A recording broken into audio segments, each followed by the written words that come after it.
Hey, good morning, Amy. It's nice to see you again. Can you believe this is our fourth session already? I know, me neither. Time flies when we're having fun. Can I get you anything to drink?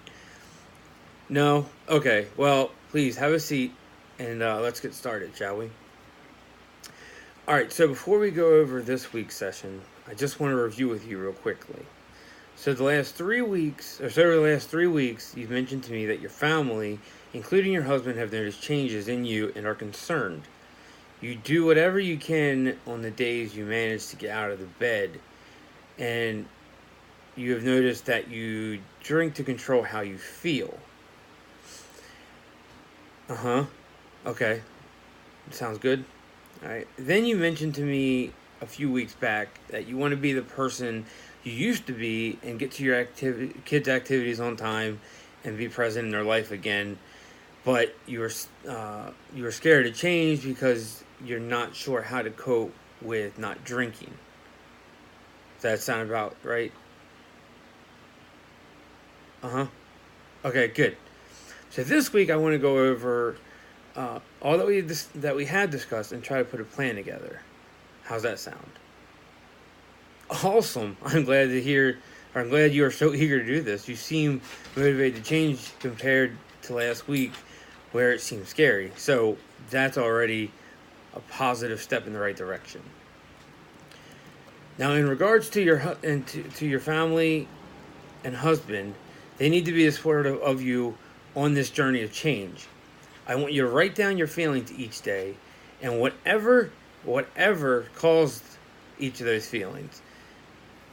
Then, as you guys have dinner or family time, discuss it with them so they know how to handle certain things better as well.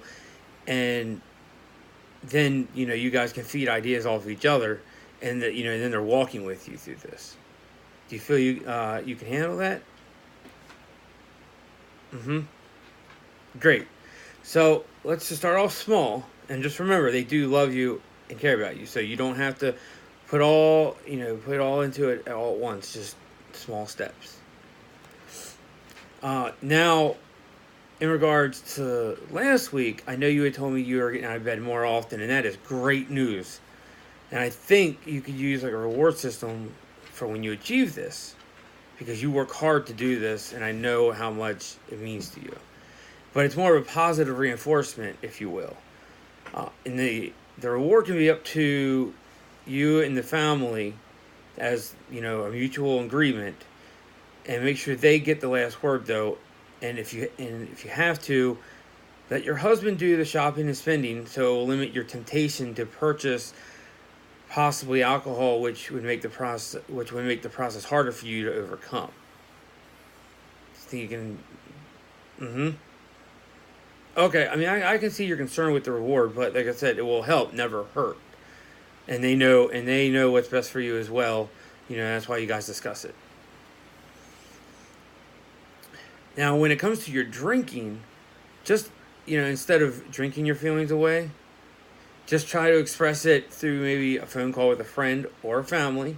And if you have to, just remember my phone line is always open, you know, and I'm here whenever you need me.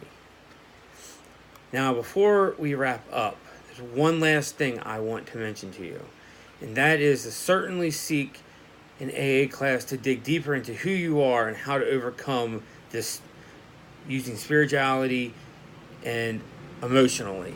And I know it's been part of your life for many years, but you are an overcomer, and I can already tell a small difference in your attitude and behavior. Now, before you go, uh, I want you to know that to work the plan best you can, and the results will not come overnight. But we are in this together, and as I told you earlier, my phone's always open to talk. Now, just remember this is an initiative plan for you to try. Doesn't mean it will work, but we certainly can start here and go from that.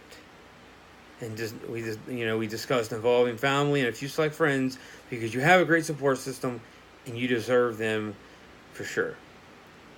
Now, is there any other questions before we wrap up? Okay. Well, it's been a blessing speaking with you today, And, like I said, just, you know, stay positive. You're doing a great job, and you're appreciated in more ways than you can ever imagine. God bless.